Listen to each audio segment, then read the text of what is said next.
or we're going to get the altcoin season. This is what we're going to talk about. There's 3 indicators, and one is really showing me that it's really starting to happen, and a lot of you are probably unhappy about that, and it's Bitcoin dominance. Let's talk about the other 3 as well. Let's go.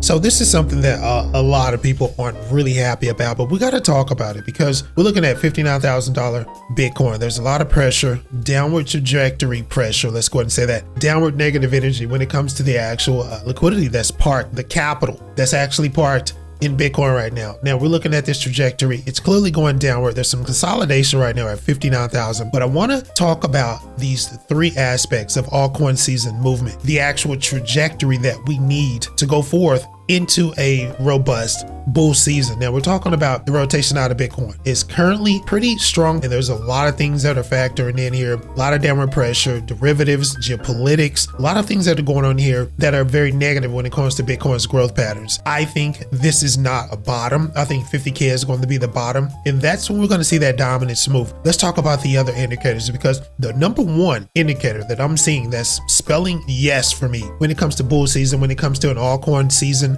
or an altcoin run later this year, let's go ahead and get into it.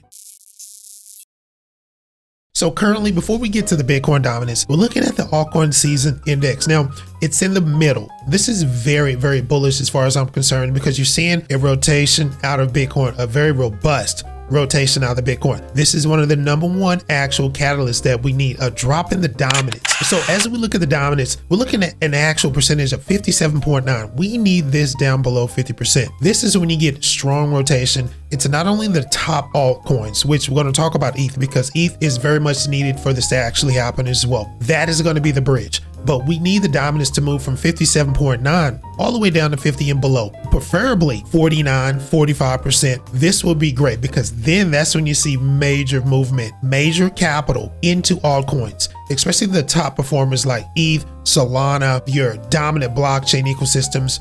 New narratives are going to be formed as well. We need that to be around 49%. We're talking about the dominance drop to actually usher in that liquidity. Now, the bridge has to be robust too. And what I'm talking about when I say bridge, we're talking about Ethereum, guys. It has always been the principal bridge that is going to be needed for this crossover. Let's talk about ETH.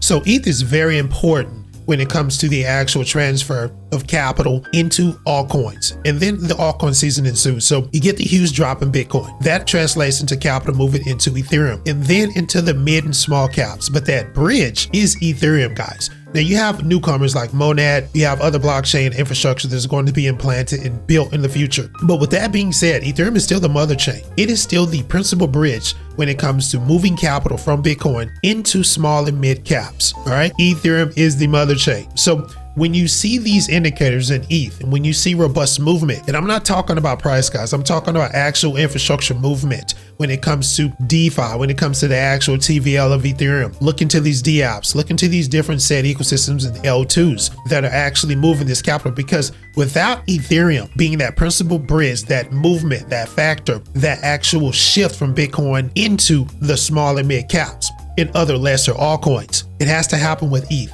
That is the leading indicator. And I actually see that happening as well, along with the shift in the downward trajectory of the Bitcoin dominance. You need ETH. You need this bridge. So as we move to the end of the video, I want to bring up the RSI, and then we're going to talk about specific catalysts that are going to be needed to push liquidity as well, to build that risk appetite back, because it's kind of like a risk off situation that we're seeing here right now. So we need to build that back. I see that happening, and the RSI is telling me we have a strong consolidative period that's probably going to go on throughout the week. Now, again, I told you, I don't see a bottom here. I see 50K as a bottom, but this particular RSI score, this actual crypto relative strength index, is telling me that people are buying the dip, which is okay. I will be very cautious, but let's go ahead and talk about liquidity, risk appetite. This is what we need, the catalyst that we need. Let's go ahead and talk about this. So the last leg of the video, we're going to talk about the macro liquidity, the specific catalysts that are going to be needed once the Bitcoin dominance drops to 40, once you get Ethereum doing its part as well, pushing all of that capital from Bitcoin into the altcoin sector. We're going to need the risk appetite to move up because it's risk off right now. What is needed is new narratives. We have the RWA narrative, DePIN, we have AI as well, but there's going to have to be more catalysts. Now, to induce this, I think you're going to need the Clarity Act, which we're going to get that. I think we're going to get it probably mid-July. They're going to cram this through. I don't know what it's going to look like, but we're going to get the Clarity Act. Now, that's going to actually usher in a whole nother level of altcoin ETF activity. That is a major catalyst, and we actually need that. Once that is ushered in, then you're going to get that liquidity. You're going to get so much liquidity. You're going to get so much acceptance, especially when it comes to the blockchain ecosystems. That is going to push these altcoins because there's going to be liquidity there. Let's go ahead and get that out of the way. But we're going to need these specific catalysts. The crypto ETFs are very, very important, and I think we're going to get that when we get the Clarity Act. So with that being said, let me know what you think about the report. Let me know about the altcoins you're targeting as well in the actual said ecosystems that they're tethered to. Let me know what you're thinking about. We'll catch you later.